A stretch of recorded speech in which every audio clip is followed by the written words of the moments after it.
Obrigado por estarem todos aqui. Eu sei que tem gente ali pra direita, ali pra cima.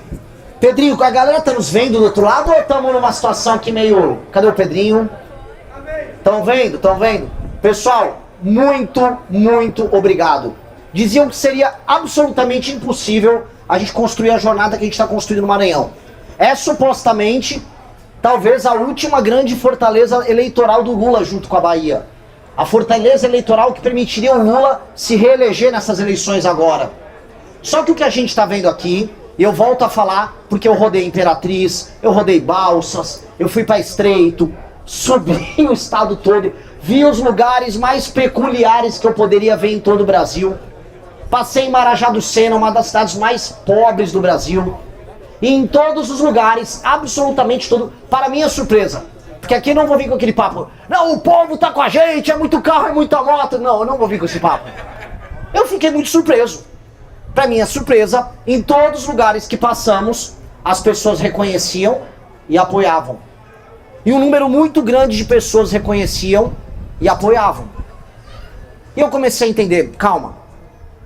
Em tese, então, tudo aquilo que nós nos propusemos a fazer, que é vir em estados como o Maranhão, estados que a tal da direita nunca conversa com as pessoas. Pelo contrário, a direita comprou os mesmos vícios da esquerda e do centrão, que é ser condescendente com o erro, condescendente com a corrupção, condescendente com a mentira, condescendente com a compra de voto.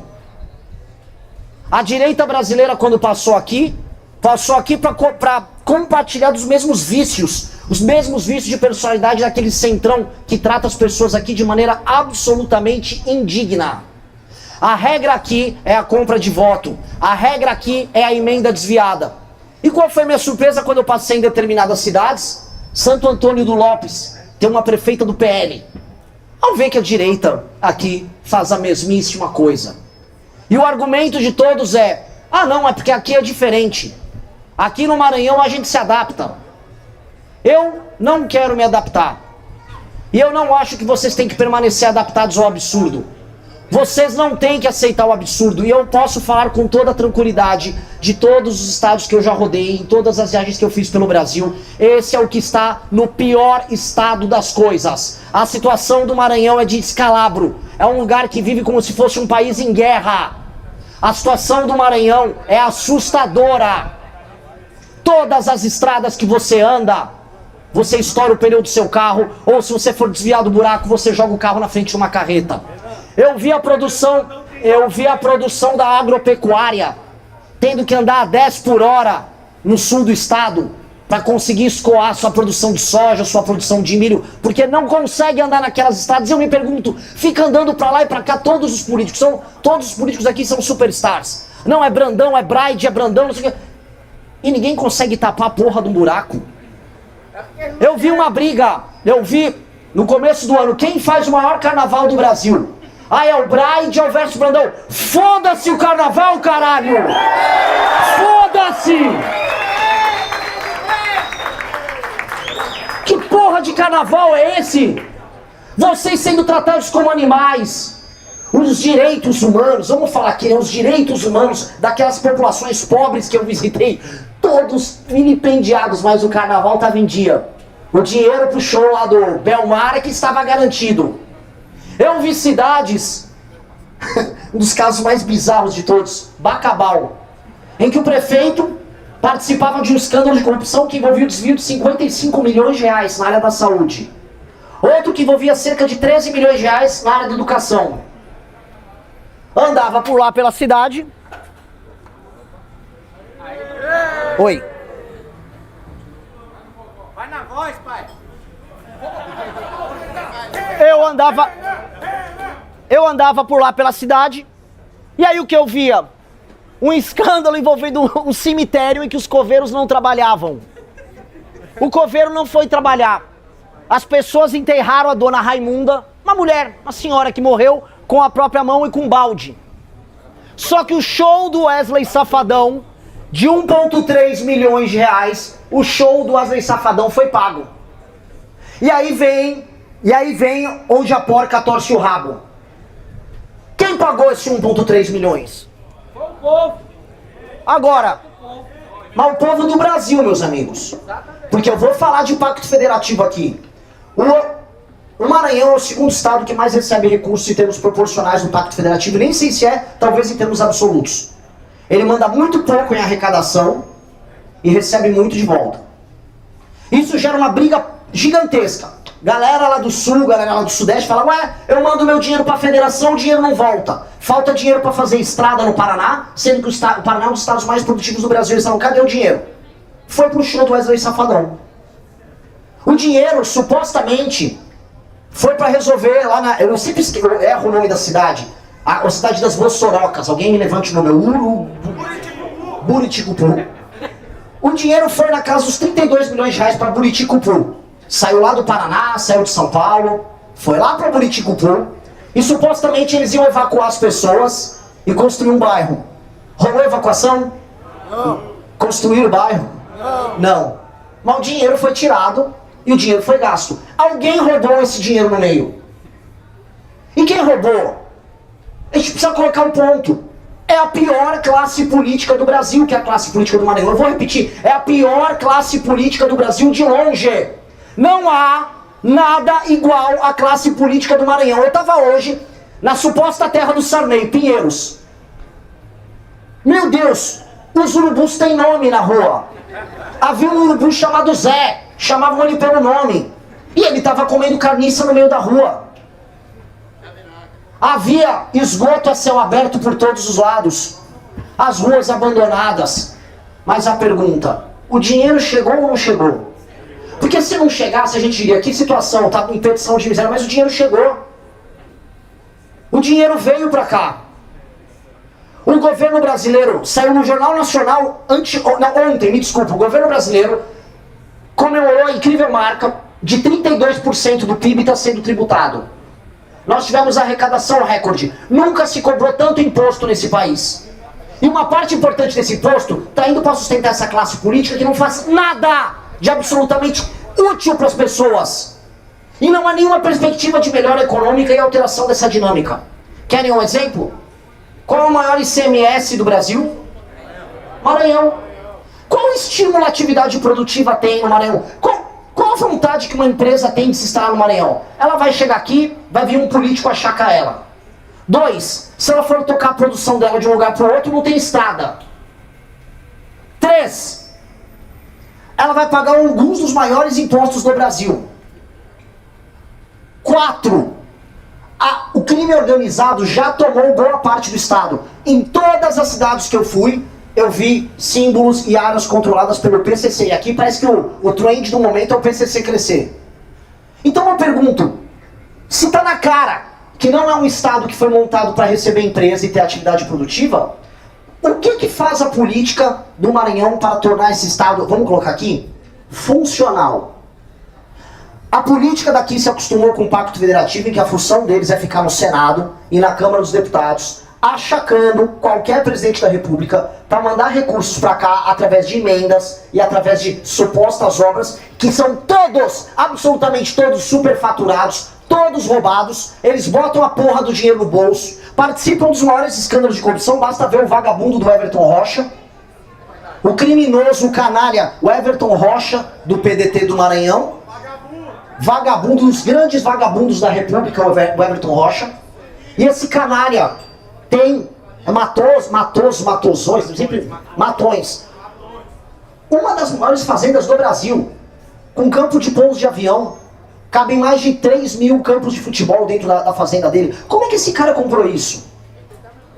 Como o Josivar Maranhãozinho ficou rico? Disse matador. Como ele ficou rico? De onde veio o dinheiro dessas pessoas? Meus amigos, foi criada uma classe política parasitária, uma elite aqui, completamente parasitária, vivendo de uma coisa: ir para Brasília, achacar o presidente em questão, não importa qual seja, pegar recurso, aí entrega um bloquete, que é o novo trend. Não, bota um bloquete aí na rua, bota um bloquete na rua das pessoas, mal feito, a rua vai voltar a ficar esburacada em menos de um ano, e enfia a diferença, o sobrepreço no bolso. Eis a história política de vocês. Então todo o estímulo da classe política do Maranhão é construído para manter esse esquema de ir para Brasília, botar uma faca na cabeça, no pescoço do presidente, fazer acordos com todo mundo que importa no Senado, e jogar a verba pra cá, rouba, engana as pessoas, compra o voto e gira o ciclo a cada 2 eleições. O que nós precisamos propor aqui pro Estado, e eu vou repetir, foi de longe a viagem mais transformadora que eu fiz pro Brasil. Eu, como ser humano, estou transformado. Basta ver o esforço. Eu fui dormir hoje às 7 da manhã, porque foram sequências de pneus furados.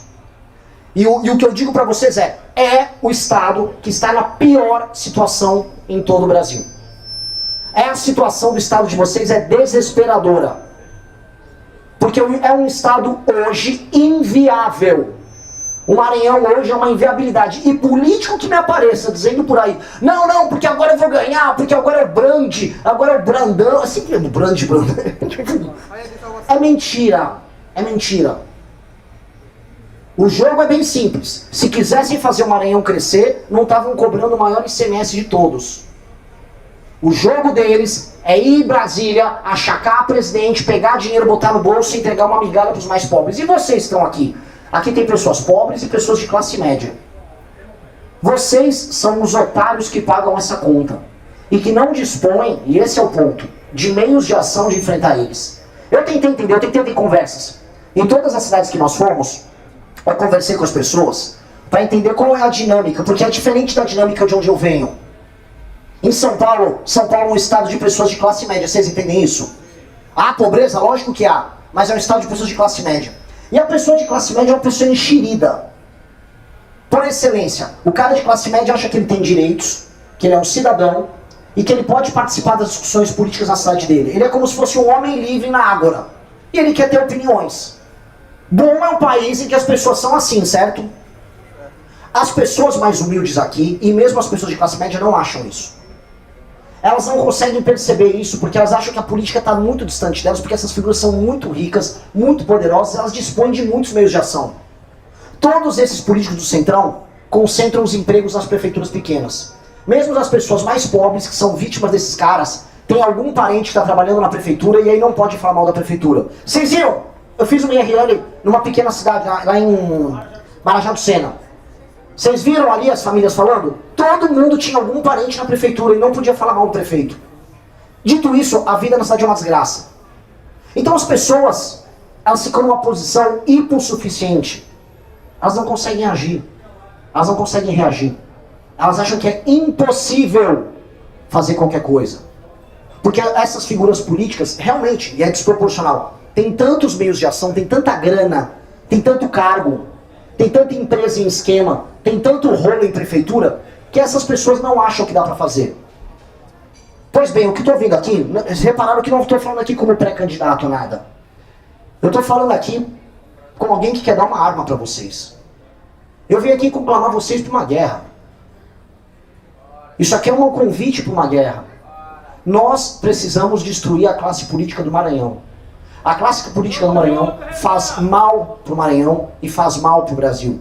A classe política do Maranhão precisa ser destruída. Seus principais nomes precisam ser presos. Os principais nomes da classe política do Maranhão precisam estar ou numa jaula ou desaparecido daqui, porque esses caras são um câncer. E não só, existe classe política podre em todo o Brasil. Mas aqui gabarita. Eu tô pra achar um político bom no Maranhão. Vocês precisam agir e vocês precisam se organizar. Isto não é sobre a minha eleição. Definitivamente não é. Eu juro pra vocês, se a gente conseguir criar instrumentos de ação para que vocês aqui comecem a se libertar dessas elites, isso vale mais do que eleger 10, 20, 30 presidentes.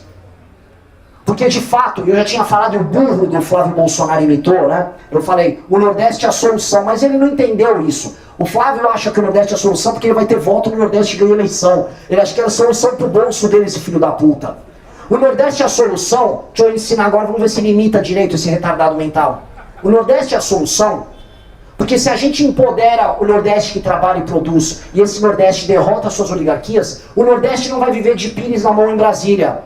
O Nordeste passa a ser parte do Brasil que paga a conta, do Brasil que arrecada, do Brasil de classe média, do Brasil formador de consciências.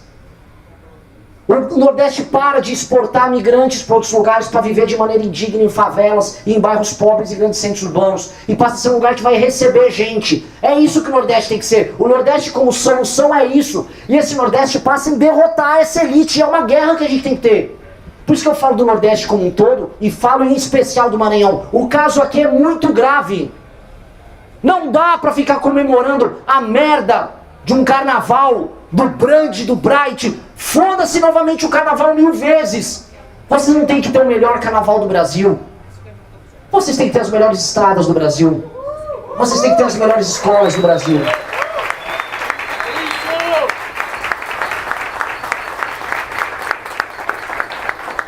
O IDH de vocês tem que melhorar. As pessoas mais pobres têm que comer direito.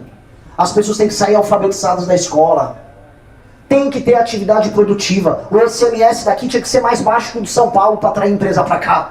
Mas é muito maior. É coisa de 50% maior do que o de São Paulo. Isso é loucura! Loucura! E as pessoas não se tocam. Não se tocam. Foi feito... Olha, quando eu era novo, eu ouvia aquelas coisas falando... Coisa de professor, às vezes o professor de geografia na escola. Olha, os políticos querem manter o povo na ignorância, porque assim eles podem roubar mais. Eu nunca acreditei nisso. Você falei, cara, não faz sentido isso. Se o PIB é maior, o cara até pode roubar mais, né? E eu falei, isso é meio teoria conspiratória. Pois bem, visitando o Maranhão, eu comecei a entender isso. Eu comecei a entender os clichês que ensinavam a gente. Realmente, a classe política daqui é construída na exploração das pessoas. E eles querem que as pessoas não falem nada, e eles querem que as pessoas fiquem lá inertes, dançando. Tchu, tchu, tchu, tchu, chegou a Ivete, tchu, tchu, tchu. Que é isso? Parecia o Flávio Bolsonaro agora, desculpa pela dança. Nós! E esse é o ponto principal. Se nós não resolvermos isso, o Brasil colapsa. E aqui é o campo de batalha de uma guerra muito maior que as pessoas talvez não entendam.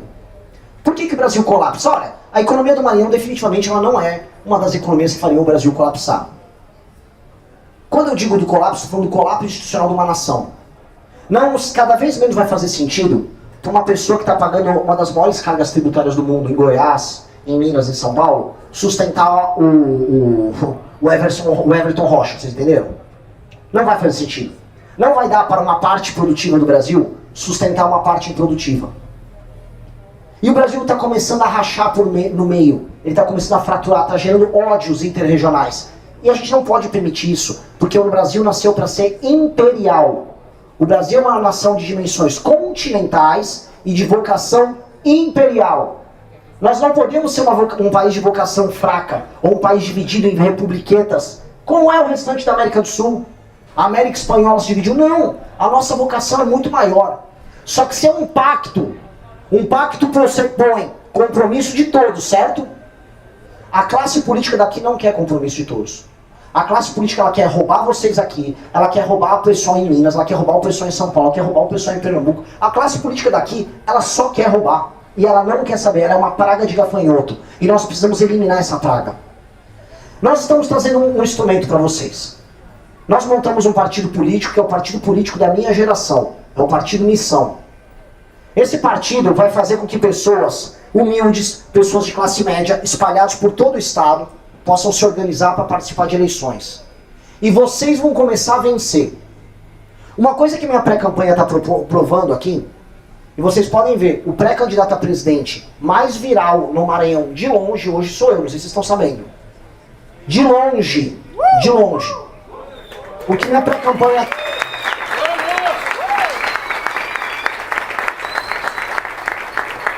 O que minha pré-campanha está provando é que dá para falar dos problemas do Maranhão, dá para falar do Maranhão sem ser condescendente. Eu sempre falei isso em todos os lugares, que inclusive falei no Nordeste. Chegar lá, homem bom, tinguilinho, homem bom, é isso aí, cuscuz, é isso aí, come o cuscuz aí, me dá minha emenda. Come aí o cuscuz, eu vou pegar minha emenda aqui. Come aí o cuscuz, filha da puta.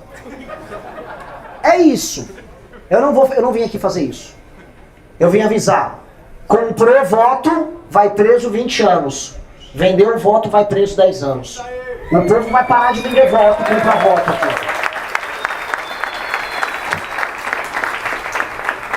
O que eu vim avisar? Vamos fundir esse monte de município que se tornou apenas CNPJ para deputado e vagabundo lavar dinheiro. Vamos fundir município pequeno aqui.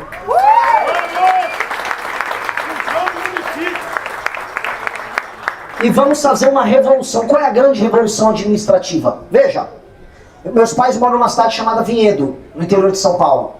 Vinhedo tem várias fábricas, tem plantação de uva, faz vinho. Vinhedo é uma boneca, uma joia. O IDH de Vinhedo é similar ao da Itália. Mesmo assim, Vinhedo tem conta de voto, tá?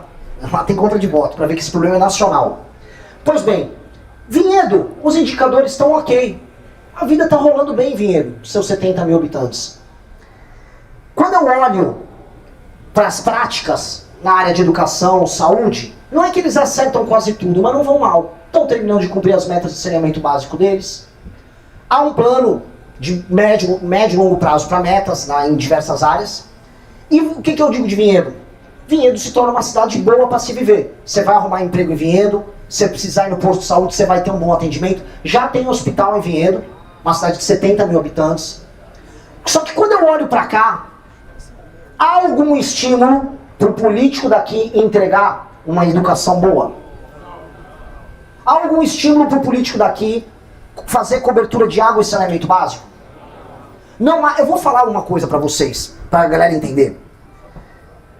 Tem gente, tem youtuber que viaja o mundo, indo para Bangladesh, indo para a Índia, gravar uns vídeos e mostrar, olha como é difícil aqui, você não pode tomar um refrigerante com gelo, porque o gelo foi feito com água da torneira e a torneira foi feita com água sem saneamento tirado do poço e o lençol freático está contaminado porque não tem saneamento básico. Basicamente você está tomando um gelo de cocô. Lembrando sempre, o dinheiro veio.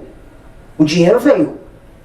Tá tudo lá no portal Transparência, hoje tá tudo disponibilizado para vocês. Dinheiro do Fundeb, tudo. Todo o dinheiro do município, você consegue ver a composição do orçamento anual do município. Aí o prefeito ganha a eleição e não cumprimenta em nenhuma dessas áreas. Ele não tá ligando se as pessoas estão bebendo o próprio esgoto. Ele não tá ligando se as pessoas estão saindo analfabeta da escola. Ele não tá ligando para nada. Ele tá ligando para a emenda chegar, para botar o bloquete na rua, para depois meter um show. Se o município tiver mais de 50 mil habitantes, meta-lhe um safadão, mas não é? Um Natanzinho, linha de ferro. Todo mundo quer dar uma arrochada, arrocha ali. A galera ganha 1 milhar de telha, ganha uns sacos de cimento, troca um favorzinho, ganha um emprego na prefeitura. Jogo que segue, a vida continua uma merda. Não vai, não vai. Nós, chegando à presidência da República, temos que tocar a nossa reforma administrativa. Tem que ter indicador. Tem que ter indicador. Se pegou com 0 de cobertura de saneamento e não entregou no mínimo com 20%, inelegível. 8 anos. Não vai poder participar de eleição. Nem o figurão, nem o prefeito, nem o partido dele. Aí a porca começa a torcer muito o rabo, né? Porque essa classe política começa a falar, puta que pariu, se eu ganhar a eleição aqui para prefeito, eu tô lenhado, eu vou ter que trabalhar. Aí o cara vai chegar no seguinte dilema. Ou eu trabalho ou eu roubo com outra coisa. Imaginem, alguns vão até trabalhar. Alguns vão até falar, meu Deus, eu, artista aqui do Centrão, eu vou aplicar umas políticas boas na área de segurança, algumas políticas boas na área de saneamento, eu vou recapear a rua e em vez de superfaturar o bloquete, eu vou botar um asfalto de qualidade. E vai ser uma revolução, amigos. Eu fui em Marajá do Sena, uma das cidades mais pobres que tem. E os moradores avisaram, se só pavimentar a rua de saída da cidade, eu consigo levar minha produção para fora, porque metade do ano não dá. O cara fica praticamente ilhado. Vocês entendem o impacto econômico disso? O cara tá empurrado para o auxílio, o cara tá empurrado para o benefício, o cara tá empurrado para o emprego na prefeitura, o cara tá empurrado para a agricultura de subsistência. E o cara avisou, eu não quero isso para mim. A maior parte da população não quer, mas precisa. Então, ter esses indicadores, ter essa política é a revolução que a gente precisa colocar aqui. E tudo na vida tem que ser um sistema de recompensa e um sistema de punição. De um lado, prefeito bom, vamos pegar aí o prefeito bom de uma cidade interior aqui, entregou o desempenho, meteu ali saneamento básico, fez PPP, colocou saneamento básico, melhorou a parte de segurança, começou a atuar na parte de educação, chegou na média nacional do Saeb, imagina? Os alunos saindo da escola falando português, escrevendo. Opa! cara vai poder concorrer à eleição. E mais, vai poder até fazer o show do Safadão. Até o show ele vai poder fazer se ele bate a meta. Aí o político, pô, até o show vou fazer? Sim, pode receber emenda aqui. Pô, até posso receber emenda aqui no município, fiscalizada, sem roubar, mas pode. Pô, então deixa eu atender os indicadores. E se não cumprir, acabou a carreira política dele, tá lenhado, 8 anos sem participar de eleições. Quem aqui concorda com isso? Só levanta a mão. Isso é o básico. Fala meus queridos, aqui quem fala é o Alan do canal Inevitável Cortes, e no meu segundo mês postando cortes aqui no YouTube de figuras do Partido Missão e do MBL, eu faturei cerca de 25 mil reais ou um pouquinho mais de 4 mil dólares. E se você tem interesse em estar criando o seu próprio canal de cortes, eu preparei um treinamento 100% focado, mostrando o passo a passo para você estar conseguindo fazer seus cortes de figuras do Partido Missão e do MBL. Para acessar o treinamento é só clicar no primeiro link da descrição ou ler o QR Code que está aparecendo aqui no meio da tela agora. E se você gostou desse vídeo, não se esqueça de deixar o like e se inscrever no canal. Te vejo no próximo vídeo.